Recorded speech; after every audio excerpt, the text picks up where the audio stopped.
আজকে মঙ্গলবার। ইটালিতে আমাদের এই সেন্টারের ভিতরে সপ্তাহে 3 দিন হাট বসে, খোলা মার্কেট যেটাকে বলে। তার ভিতরে শনিবারের যে মার্কেটটা ওটা একটু বেশি বড় হয়, আর বৃহস্পতিবার আর মঙ্গলবারে বসে সেটা একটু ছোট হয়। আমি আজকে মেয়েকে সকালবেলায় স্কুলে দিয়ে এই হাটের এদিকে আসছিলাম, মানে এদিকে আমার একটু দরকার ছিল সকালবেলায়। আমাদের বাড়ি কিনা হয়েছে এই ডিসেম্বর মাসের দিকে, রেজিস্ট্রি হয়েছে আর কি। তো ওই সময় আমাদের কান্তিনাটা আবার দুইজনের ছিল, একটা কান্তিনা আমাদের দুইজনের মিলে ব্যবহার করতে হবে। তো সেই হিসাবে আমরা কিনেছিলাম, কিন্তু পরে উপরের তলায় যে ছেলেটা আছে সে আবার ওই কান্তিনাটা নিতে চাচ্ছে না। তখন মালিক আমাদেরকে বলল যে তাহলে তো তোরা নিয়ে নে। তো আমরা কান্তিনাটা আমাদের নামে রেজিস্ট্রি করার জন্য আজকে আসছিলাম। তো এই যে রেজিস্ট্রি হয়ে গেছে, আমাদের হাতে চাবি দিয়ে দিল, এখন বাসায় চলে যাচ্ছি। তো বাসায় যেটুকু একটু কমতি ছিল সেটা হচ্ছে কান্তিনাটা আমার এক্সট্রা ছিল না। এইটা একটু মনের ভিতরে হতো যে কান্তিনাটা মনে হয় নিজের হলে বেশি ভালো হতো। তো ফাইনালি সেটাও হয়ে গেল। তাহলে বাসার পুরোপুরি মানে 100% আমার মানে মনের মতোই হয়ে গেছে এখন, আর কোনো দুবিধা নেই মনে। এখন বাসার দিকে যাব, প্রথমে মেয়েকে নেব স্কুল থেকে, তারপরে বাসায় যাব। এই যে দেখেন, এটা ছিল আমার পুরানো বাসা, আর পুরানো বাসার সামনেই গাড়িটা রেখে গিয়েছিলাম। এই বাসাটার সামনে আসলে মনটা যেন কেমন ভার হয়ে যায়। বাসায় তো এখনও কেউ আসেনি, এই জন্য দেখেন বন জঙ্গল হয়ে গেছে একদম, মনে হচ্ছে যেন একদম পড়ে বাড়ি পড়ে আছে, কেউ হয়তো বসবাস করে না। তো আজকে মেয়ের দাঁতের একটা ভিজিটা ছিল, তো সেজন্য আমরা গিয়েছিলাম একটু অন্য একটা শহরে ব্রা। তো সেখান থেকে এখন বাসায় ফিরছি। আর এত বেশি রোদ্দুর আর গরম ছিল, হঠাৎ করে ইটালিতে না বেশ গরম শুরু হয়ে গিয়েছে। সামনে জুন মাস, তো তখন যে কী পরিমাণে গরম পড়বে সেটা এখনই বোঝা যাচ্ছে।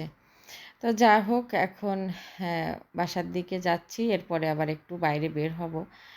একটু সন্ধ্যার দিকে বের হলে বেশ ভালো লাগে। সন্ধ্যার এই যে গরমের সময় না, একটু সন্ধ্যার দিকে বের হলে খুব ভালো লাগে, বাইরে হাঁটতে ভালো লাগে, আকাশ দেখতে ভালো লাগে, বাইরের পরিবেশটা একদম শান্ত থাকে, বেশ ভালো লাগে।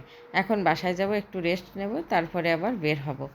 তখন বাচ্চাকে নিয়ে একটু পার্কে যাব, আমাদের বাঙালি পার্কে। তো বাঙালিরা খুব মজা করি, বিকালবেলাটায় এসে গল্পগুজব করে আড্ডা করে সময় কাটাই। তো এখন বাসার দিকে যাব, আর পরে আবার আসব। আর যাওয়ার পথে দেখুন, এই যে এখানে একটা নার্সারি আছে, এই নার্সারিতে ফুল গাছের অনেক বেশি দাম। তারপরেও এখান দিয়ে যাই আর দেখি কী কী ধরনের ফুল আছে। ফুল দেখতে তো খুবই ভালো লাগে। তো আমার মেয়ে আবার আমার হাতের থেকে ব্যাগটা নিয়েছে, কারণ একটা জলের বোতল আছে। আমি বলেছি জলের বোতলটা তুমি হাতে নেবে, না হলে আমার ব্যাগটা ভারী হয়ে যাচ্ছে। তাই সে জলের বোতলটা ব্যাগের ভিতরে নিয়ে ব্যাগটাই নিয়ে হাঁটছে। তো বললাম ঠিক আছে তাহলে তুমি নাও। এখন আবার বলছে কি আমার ব্যাগের থেকে জলের বোতল আমি বের করে নেব, তুমি তোমার ব্যাগটা নিবা। আমি বললাম ঠিক আছে তুমি তোমারটা নাও, আমি আমার ব্যাগ নিয়ে হাঁটবো। আর আজকে ওই যে মেয়ের দাঁতের ভিজিটা ছিল বললাম না, বাংলাদেশ থেকে যারা আসবেন তাদেরকে একটা কথা বলি, আপনারা আর কোনো ট্রিটমেন্ট করান আর না করান, দাঁতের ট্রিটমেন্টটা অবশ্যই দেশ থেকে করে আসবেন। এখানে দাঁতের মানে ট্রিটমেন্টের প্রচুর খরচ, যে খরচ সেটা কিন্তু আপনি বহন করতে পারবেন না, এত বেশি খরচ। তো এখানে আসলে অন্যান্য ট্রিটমেন্টের মোটামুটি খরচ অত হয় না, কিন্তু দাঁতের বিষয়টা কি বলবো, মানে যদি একবার দাঁতের ডাক্তারের কাছে যান তাহলে যে কত ইউরো আপনাকে ধরিয়ে দেবে, কত কত ইউরো না, কত হাজার ইউরো ধরিয়ে দেবে। তো ডিপেন্ড করে কয়টা দাঁত, আবার কি একজন 4টে দাঁত পুটিং করেছে, তার নিয়েছে 3000 ইউরো। তাহলে চিন্তা করুন যে কেমন দাম এখানে। আর 3000 ইউরো মানে 4-5 লাখ টাকা হবে। আর আমার মেয়ে যে ও তো ডান্স স্কুলে যায়, ওইগুলো শিখে। তো বললো কি আমি একটু এরকম করবো মা রাস্তায়। আমি এবার বারণ করলাম না, এখানে রাস্তার পরে করো না। সে না এখন করবে, তো করো ঠিক আছে। এখন দেখেন আমরা সন্ধ্যার দিকে বা এদিক থেকে পার্কের থেকে ঘুরে গেলে আবার বাসার দিকে চলে যাচ্ছি। তো সব কিছু তো আসলে ভিডিও করে দেখানো যায় না, পার্কে তো অনেকে থাকি, গল্প গুজব করি, সব কিছু তো আর ভিডিও করা যায় না। আর সব কিছু ভিডিও করতে গেলে আমার নিজের কাছেও যেন কেমন লাগে, মনে হয় কি তারা কি ভাববে।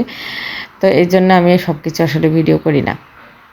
এখন ঘুরে ঘুরে বাসায় ফিরে যাচ্ছি, সন্ধ্যা লেগে গেছে, একদম 8:30 বাজে এখন, 8:30টারও বেশি, প্রায় 9টায় বেজে গেছে। ইটালিয়ানরা তো অলরেডি খাওয়া দাওয়া শেষ করে বিছানায় চলে গেছে, আর আমরা এখন যাব, খাবার রেডি করব, তারপরে খাবো। বাঙালিদের সাথে ইটালিয়ানদের সাথে এই একটা বিশাল পার্থক্য। আমরা যখন খাই তাদের অলরেডি এক ঘুম হয়ে যায়, আর তারা কিন্তু আমাদের ওরকম সকাল সকাল অনেক সকালে ঘুম থেকে ওঠে। আর আমাদের ওঠা লাগে, যাদের বাচ্চা আছে তাদের তো ওঠা লাগে। আর দেখুন আকাশে কি সুন্দর চাঁদ উঠেছে, আজকে আকাশটা ভীষণ সুন্দর। তাই তো ক্যামেরাটা বের করে ভাবলাম আকাশটাকে একটু ভিডিও করে নিই। আকাশটা এত সুন্দর লাগছিল, আর রাস্তা একদম ফাঁকা, লোকজন নেই। এখানে কিন্তু একটা জিনিস খুব ভালো লাগে, এই যে সন্ধ্যার সময় হাঁটছি না, মনের ভিতরে কোনো আতঙ্ক নেই যে আমাকে কেউ কোনো ক্ষতি করবে। হ্যাঁ, টুকটাক ক্ষতি এখানেও হয়, কিন্তু সেটা জায়গা বিশেষ। যেখানে বেশি বিদেশি থাকে, বেশি একটু ঘিঞ্জি টাইপের এলাকা।